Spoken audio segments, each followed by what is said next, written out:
So California does it again. They elect their, Los Angeles County anyways, their new district attorney, George Gascon. He was the district attorney in San Francisco prior to this, and he was a cop for 20 or 30 years or something. So, this guy, it's absurd. Now, full disclosure, I lived in Los Angeles for a couple years, about 10 years ago. And it was a dump then, and it's way worse now. Los Angeles got a lot of cool things going for it. It's the center of Hollywood and entertainment and all that stuff. But it's a total mess. It's gang infested.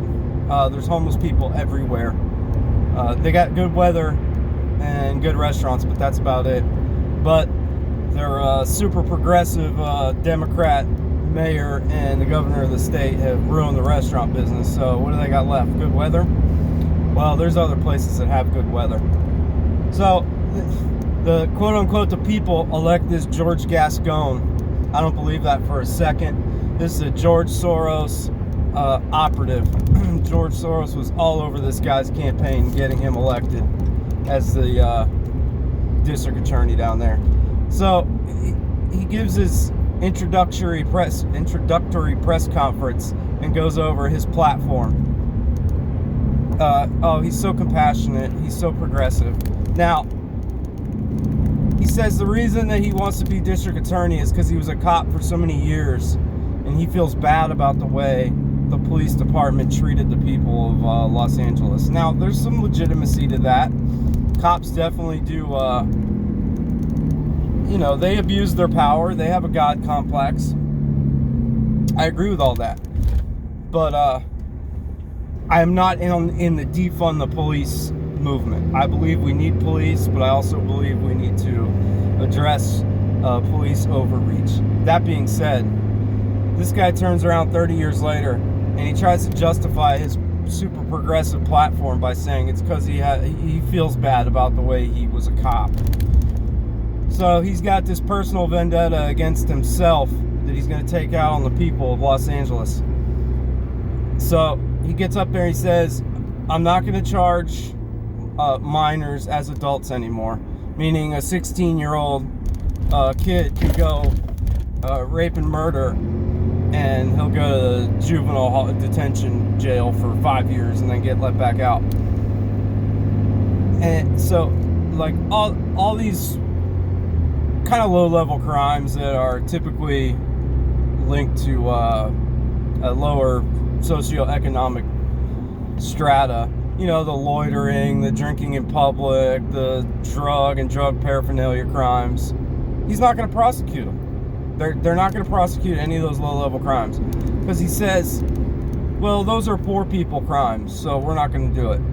So just like the Democrat Party totally abuses their relationship with the minority community by saying, oh, they're not bright enough to go get ID to go vote.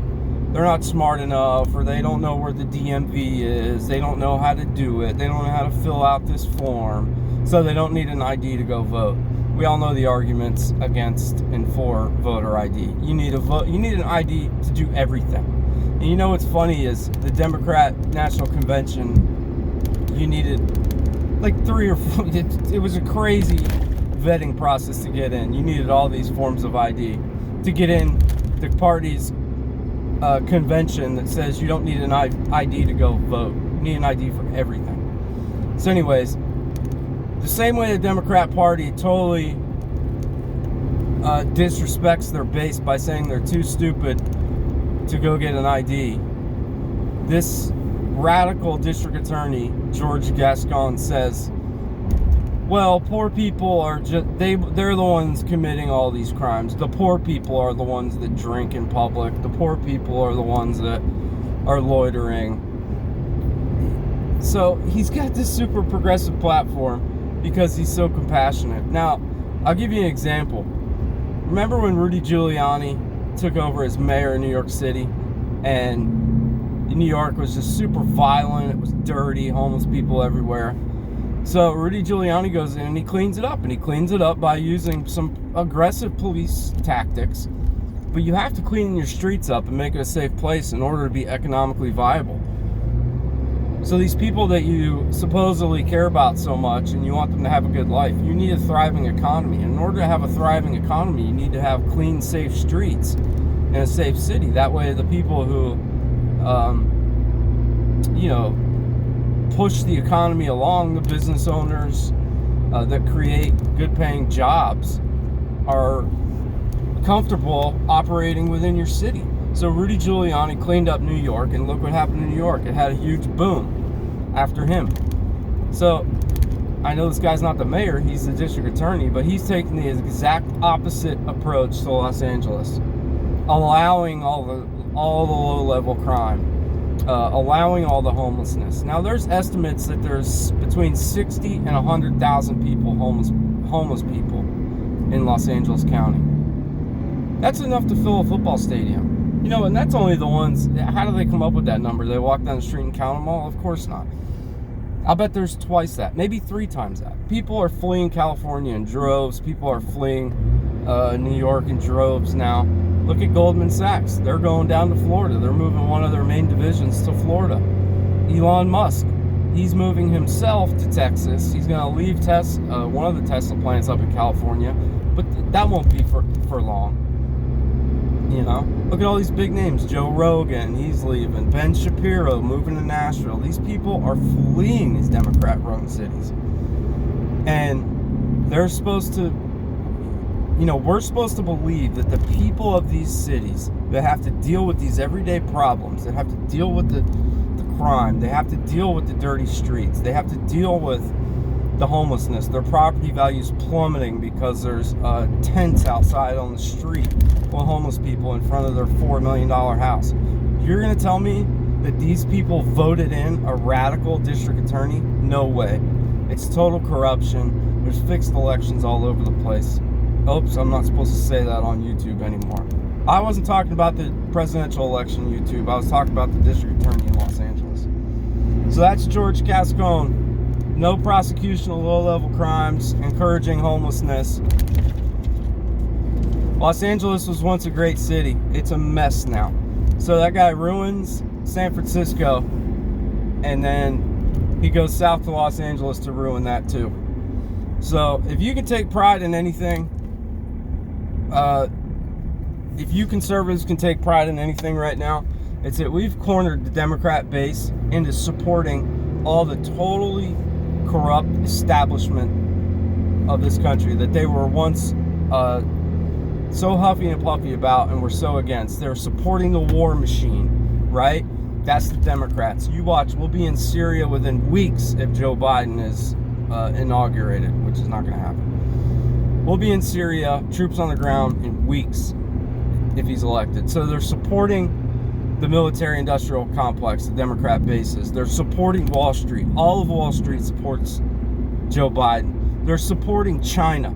Look at the way China's infiltrated this country. Look what China did, sending us the China virus.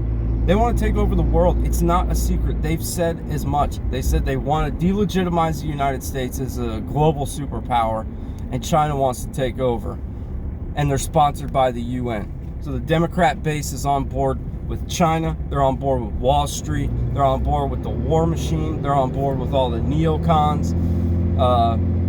The Bushes, the Romneys, the McCains. They're totally on board with all that corruption. The diddling kids, giving kids hormone enhancers and hormone blockers. The Democrats have been backed into a corner where they have to support all that because their radical candidate and the radical candidates in the Senate that's their platform. So if you can take pride in anything right now, and if you can chuckle to yourself about anything, it's that we've backed the Democrat base into cornering what they are supposed to hate. All they have to do is open their eyes for 2 minutes, turn off the mainstream media, and get on board with the nationalist populist movement of Donald Trump and the conservatives, not the Republicans. Screw the Republicans. We don't need the Republican Party. We could start a new party, and it can be with the Democrat base that is anti-corruption, that is against the war machine. War is terrible, okay? The Democrat base doesn't want war, and the Trump movement does not want war. How are we not on the same team? You have to turn off CNN for 5 minutes and we have to have a discussion. You need to stop calling us racist, because we're not. That's an easy way for you to delegitimize everything else the conservative movement says, because you throw the R word around. And it's just not true. So I just want the Democrat base to know that we are laughing all the way to the bank at you for supporting the corrupt machine. Joe Biden's been in Washington for 50 years, and he's been nothing but a corrupt politician. He wrote the 94 crime bill that imprisoned blacks, generations of black families. Joe Biden put them in prison. He made crack and cocaine different. He's the one that wrote the crime bill, and that was targeted directly at the black community, because the black community was was a big part of the crack epidemic of the 80s. Joe Biden saw it. He wanted to punish black people. That's why he made a distinction between crack and cocaine and put their parents and grandparents in prison for decades for what cocaine would have given you a 6-month sentence for. So the Democrat base is the one supporting this corruption, and we've cornered them. There's a great awakening happening, and if you're going to support that corruption, you're going to be on the wrong side of this. You've chosen your team. The door's open for you to come join the nationalist populist movement. Stop calling us racist. We'll open our arms to you. We got to get rid of this corruption. The door's open. You just got to come in. All right.